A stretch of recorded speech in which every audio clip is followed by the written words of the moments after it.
For today's video mga ka-idol, good morning. Magluluto po tayo ng adobong talong. Ito po. Luluto po tayo ng adobong talong ngayong umaga. At excited na po ako magluto ng talong. Nainis ko na kumain. Una-una po maghihiwa po ako ng sibuyas.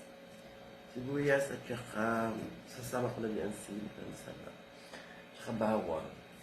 Ang mga ka-idol, mamaya, panoorin nyo na lang po ang kasunod kong gagawin. Ito po mga ka-idol, mag-gigisa natin ng bawang at sili.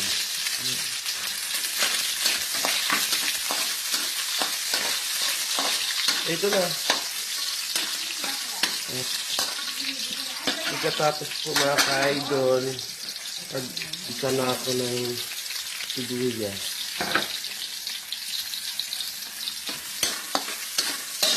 So, magluluto po ako ng adobong talong. Ilutin natin ang manok. Ito na po mga ka-idol. Natapos ko na siya ginisa. Nilagay ko na po ang talong.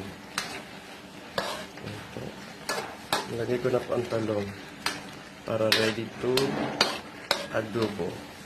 Mamaya po makikita nyo na po ang ating adobong talong na may liig ng manok. Finish na po mga ka-idol ang ating adobong talong. Ang sahog ay manok na liig. Ayan po mga ka-idol, luto na po ang ating adobo. Maraming po salamat sa nanonood at sa vlogs ko.